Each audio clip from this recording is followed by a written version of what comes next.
Welcome to the channel, my name is Grizzy, and today we're helping you reach your highest rank ever in Apex Legends. For Season 13, we have now switched over to World's Edge, and there have been a couple new changes for ranked this split. In this video, let's cover those rank changes, but give you map-specific tips to help you dominate on World's Edge. My channel is all about helping you as a player, so if you want to see your name on that championship banner, then make sure you drop a like on the video and subscribe to the channel for more Apex content like this. I also stream on YouTube, so come by for a live stream to join up and let's play sometime. Anyway, let's get right into the video and let's get you your highest rank ever in Apex Legends. While Season 13 significantly increased the entry cost across all ranks of the mode, 13.1 will decrease the RP entry cost for each rank by 10. Also, this split will have a softer reset where each player will drop from 4 divisions instead of 6 divisions of their current rank.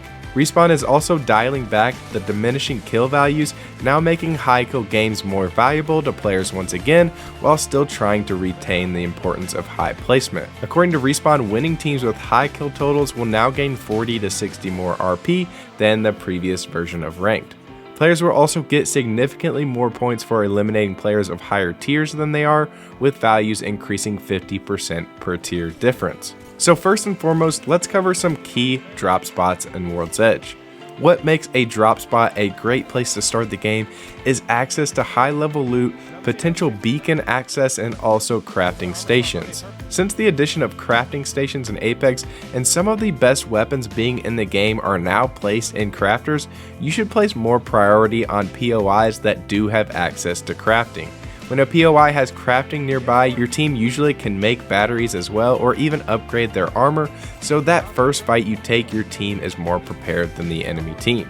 Let's go over some great places to land on World's Edge where you can expect to find some high level loot and potential crafters and beacons. First and foremost, Big Maude is a game-changing location on the map of World's Edge.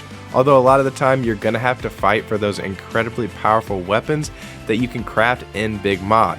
A lot of times getting off to a successful start in Apex Ranked is actually being the third team to enter a POI, so when things play out accordingly, you can a lot of the times be the team that lands at maybe Lava City as the two other teams battle it out for Big Maude. Then as they're low on health and finishing up their fight, make sure to rotate as soon as you find weapons and ammo and come in for an easy cleanup, and you'll have free access to craft the weapons in Rampart's Big Maude. Another location that I specifically always liked was actually Staging. Staging is a landing spot that's in the very middle of the map, so you can have access to rotations any way the ring is rotating. This is also a good place if you don't want an immediate contest off the drop, but this place usually has a crafter and a nearby beacon, so you can get immediate knowledge on where the ring is moving and prepare for mid to late game. If things go right, two teams are usually going to land at Thermal Station, which is one of the larger POIs that allows for two teams to land. Loot quick at Staging and get over Thermal Station for an easy cleanup while the other teams are weak.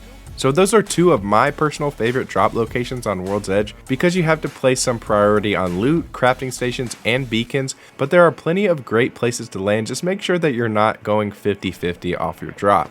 Basically, 50-50ing a location is when you contest a team right on their drop point and pray to the RNG gods that you get blessed with better loot. You want consistent good games in ranked in order to gain RP, and therefore you need consistent drop spots that you feel comfortable. That brings me to tip number 2, and that is consistently landing at the same 2 to 3 spots depending on where teams are going or the drop path of the ship. Try your best to revisit the same drop spots, the same buildings, and you'll build a loot path to where you're going to know exactly where you can find the best loot and where to take position or how to maneuver around the map to fight if that drop is contested. For World's Edge Ranked, there are some legends and team compositions that are going to really help you to gain consistent RP. Your team composition a lot of the time should reflect your style of play, and I will give you 3 different competitive suggestions where you can choose which one you think will fit your team best. The first team composition for offense and utilizing mobility and aggression to win games, I suggest this team composition: Ash or Wraith for aggression and rotations with the portal, Bloodhound due to being the most aggressive recon legend, and Horizon to give your team height and for aggressive pushes with her black hole. Wraith is exceptional on World's Edge since her portal can get you into tight places to play an endgame, or Ash can utilize her port to be aggressive or take immediate height. Bloodhound can find easy kill points for rats trying to hide and is an all-around aggressive legend, and Horizon is extremely valuable with taking height on the various buildings and gaining additional angles versus opposing teams. If full out aggression isn't your playstyle, you could play the balanced team composition. This team comp utilizes one support, one recon, and one legend for mobility throughout the map, and this is your safest bet to gain RP. A balanced team comp looks like a Gibraltar for support, Seer for recon, and Valkyrie for rotations and aggression. Gibraltar to me is still the best legend overall in Apex. You will constantly find him being used in competitive Apex, and for good reason. His bubble can help your team to figure out a plan mid-chaos, and he can also revive down teammates quickly.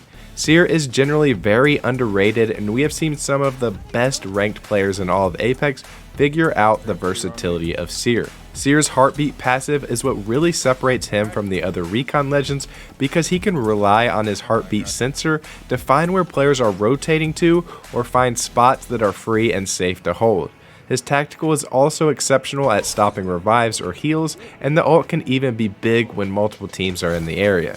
And Valk, there's so many good things to say about Valk, but mainly she is your get out of jail free card when you're getting pushed and have no way out. Drop a Gibby bubble and attach to her jetpacks and immediately fly away and fly past squads that are trying to keep you out of the zone. Finally, we have the defensive strategy. This strategy will focus on scanning beacons with a recon legend and then bunkering up for staying alive in late game. A solid defensive team would be a Caustic as support and defense, maybe even a Watson, but I think Caustic is just a little bit better than Watson because Caustic can be more aggressive with his ultimate ability, and then Crypto as the recon to scout areas around the base you're defending and to safely scan beacons, and then you have Loba for her ability to provide the team with loot. This team composition's goal is to get where the game will end early and then grab loot from Loba's ultimate and also push fights with an EMP and Caustic's ult.